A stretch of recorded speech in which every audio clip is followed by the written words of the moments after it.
Assalamualaikum Assalamualaikum warahmatullahi warahmatullahi wabarakatuh. wabarakatuh. Kami akan mempresentasikan hasil proyek kecerdasan artifisial, yaitu klasifikasi untuk prediksi penyakit liver menggunakan algoritma Kineris Neckbore. Nah, pertama-tama itu kita harus import library. Di sini import library-nya ada NumPy, Pandas, Jotlib, Kineris Classifier, Train Test Split, Keyfold, Cross Validate, dan F1 Score. Selanjutnya di situ ada import Google Drive untuk mengambil data file CSV di Drive. Selanjutnya ada baca dataset. Di sini datasetnya menggunakan Indian Liver Patient.csv menggunakan pustaka Pandas untuk memulai analisis dan pemrosesan lebih lanjut pada dataset tersebut. Selanjutnya pemisahan data. Next. Di sini pemisahan datanya antara label dan fitur. Nah, datanya berupa misal ini berupa array, misalkan 1 maka itu terkena liver, sedangkan untuk 2 itu tidak terkena liver. Next, pengujian data. Pembagian data latih dan data uji. Di sini pengujian data latihnya yaitu train, set, lalu untuk data ujinya tes. Untuk proporsinya data latih sebesar 70% dan 30% untuk data uji. Di sini menggunakan fungsi Skyline yaitu train test split dengan parameter fitur, label, dan ukuran data ujinya sebesar 0,3. Data latih ini digunakan untuk melatih model, sementara untuk data uji ini digunakan untuk menguji kinerja model yang telah dilatih. Selanjutnya kita masuk ke pemodelan dengan KNN.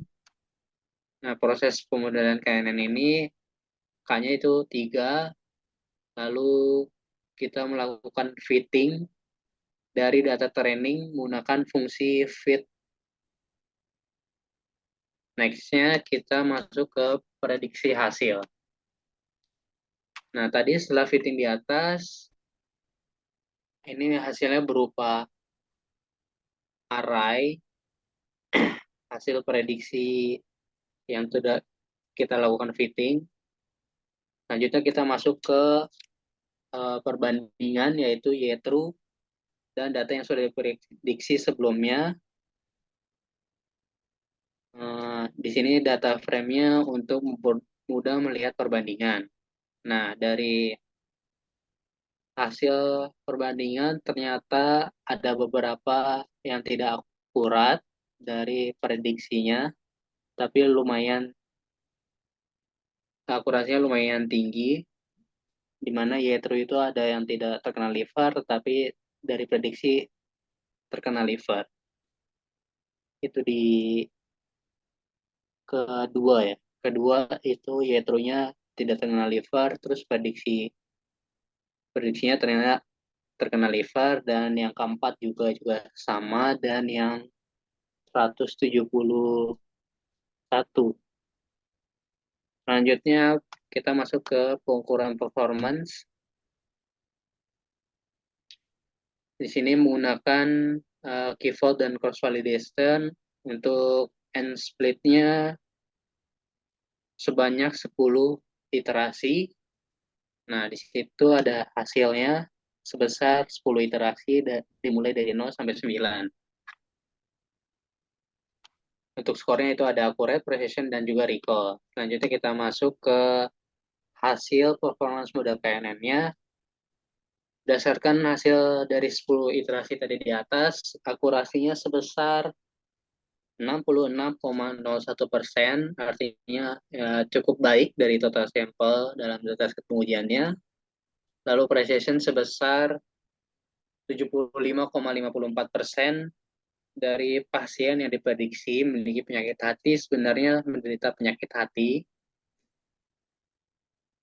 Lalu angka recall-nya itu sebesar 75,11%, menunjukkan bahwa model KNN mampu mengidentifikasi sekitar 75,11% dari total pasien yang sebenarnya menderita penyakit hati. Lalu untuk skor F1 itu sebesar 0,75%, artinya menunjukkan keseimbangan yang baik antara precision dan recall. Baik, itu saja yang bisa saya sampaikan. Kurang lebihnya mohon maaf. Assalamualaikum warahmatullahi wabarakatuh.